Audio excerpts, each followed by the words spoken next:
Hello.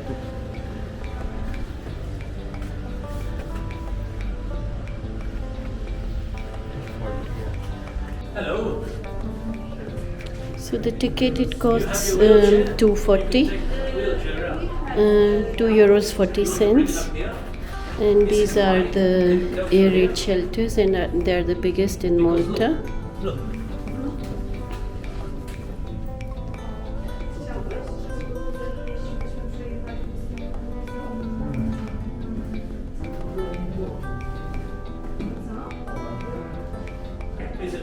Can it get through here?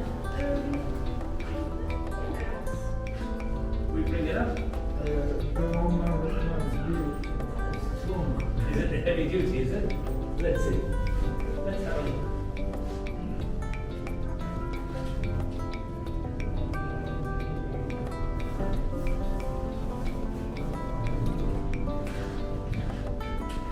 So these are the public warning leaflets.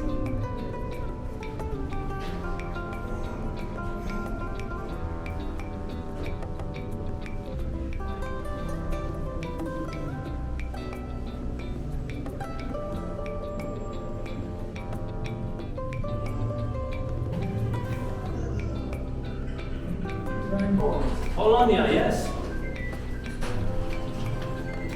Bring it through here.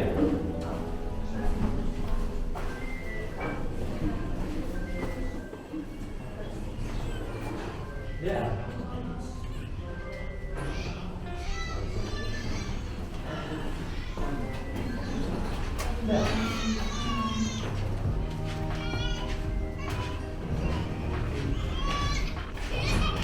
Looks like this is kind of a maternity ward kind of thing, apparently, because we can hear the babies crying. Yeah, over here it says maternity section. 2 cubicles were reserved, furnished, tiled and closed to the public for adoption as a maternity hospital and clinic.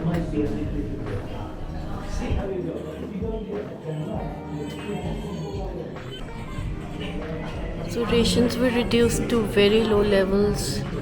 An adult male was provided only about 1400 calories per day when 3000 were normally needed. Even anti-aircraft guns were limited to around 10 rounds per day in the height of 1942.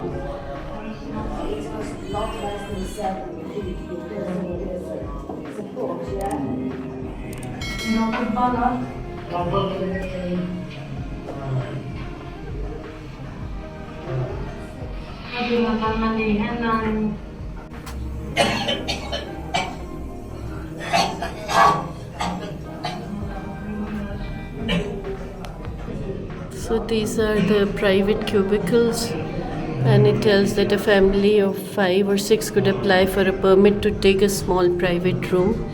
Tunneling had to be on the same level as the public shelter, at a measurement of 6 feet wide and spaced at intervals of not less than 7 feet. The cubicles could not be closed by any type of door, and spoil from digging had to be removed before dark every evening.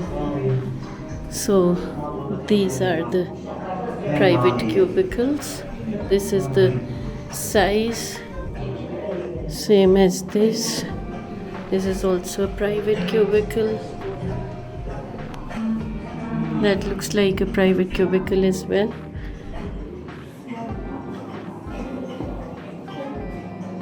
Same as this one. You can constantly hear the sound of digging or fire raids.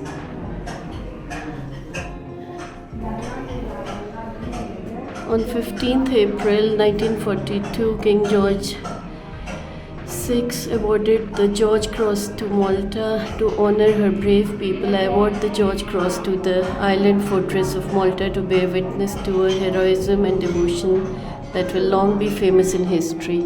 Malta is the only country to be awarded this prestigious medal.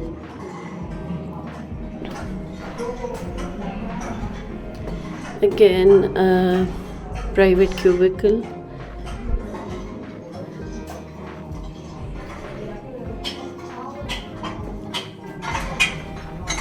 This is the digging going on for the cubicle. So you can see this person is digging. Living conditions. By July 1942, the population of Mellieha stood at 3,842 persons, with an additional 1,117 refugees coming from badly hit parts of the island. The quota of space inside the shelters was 2 square meters for each person, which was extended to 4 square meters because of prolonged attacks.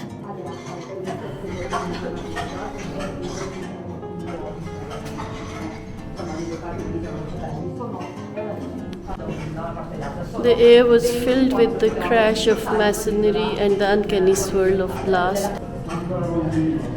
Clouds of dust penetrated the shelters, smothering and half choking the shelters with dust, mostly women with babies and young children. Some of the children were terrified and cried, but their mothers, open-eyed and stupefied, calmly dipped their handkerchiefs in a pail of water kept in the shelter for the purpose, and put them over the mouths and noses of the babies. Then, hugging their youngest to their bosom, they muttered a silent prayer. After a short lull, another wave of bombers came over. The lights in the shelter flickered and the blast lifted the skirts of women and children as it swept through. One of the next stick of bombs brought down more of the buildings overhead. A shower of masonry and debris burst in through the emergency exit, immediately followed by a dark cloud of dust and cordite, which spread throughout the shelter until none could see the other. Mothers looked up, expecting to see the dome of the wall give way. All were temporarily deafened by the noise. In this unreal scene, figures only faintly visible through the pall of dust moved as if in a trance.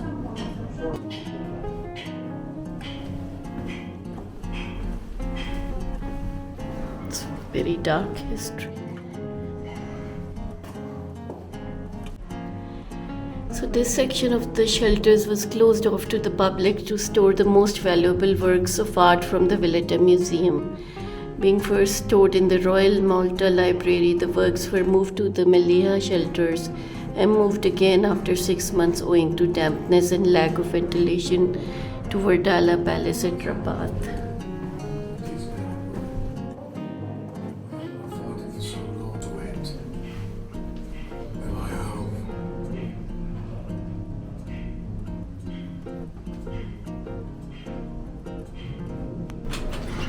Protection officers organized the air raid precaution in their regions, implementing the rationing system, accommodation of refugees, furnishing of shelters, and recruitment of wardens. Air raid precaution wardens were entrusted as air raid wardens, anti-gas training, reporting of damage, and fire precaution.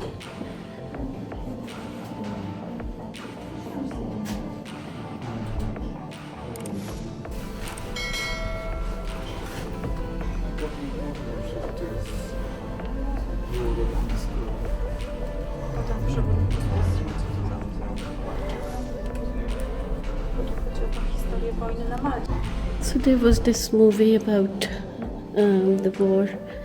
I couldn't show you the whole movie because it was quite long. So we are just going ahead.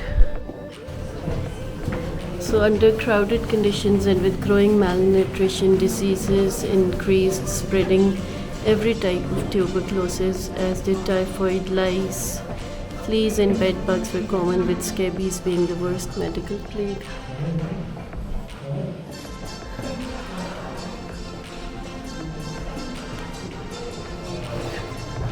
The whole complex measures around 500 meters and was dug by hand at a depth of 6 meters of limestone. The corridors are approximately 2 meters wide and 2.1 meters high. The rooms measure about 1.8 by 2.1 meters.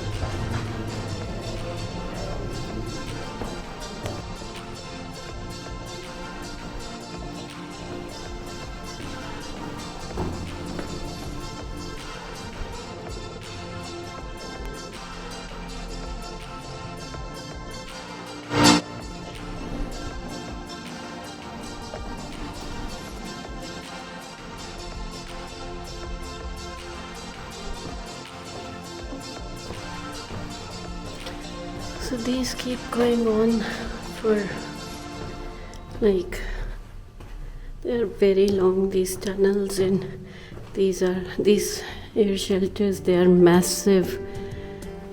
So we have come along. What now I've done, but they don't seem to end.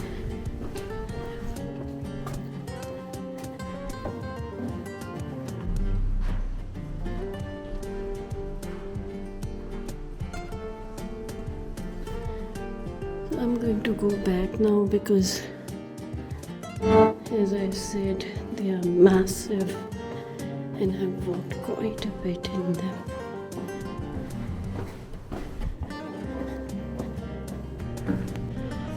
So Malta suffered its first air raid on the 11th June 1940. This was the start of over 3,300 alerts over the next 2.5 years, with over 17,000 tons of bombs dropped. Over 1,500 civilians lost their lives and 2,000 seriously injured, with more than 30,000 buildings damaged or destroyed. Now we are exiting the shelters where we came from. It was a nice dark history, but the shelters were very nice. I would highly recommend them.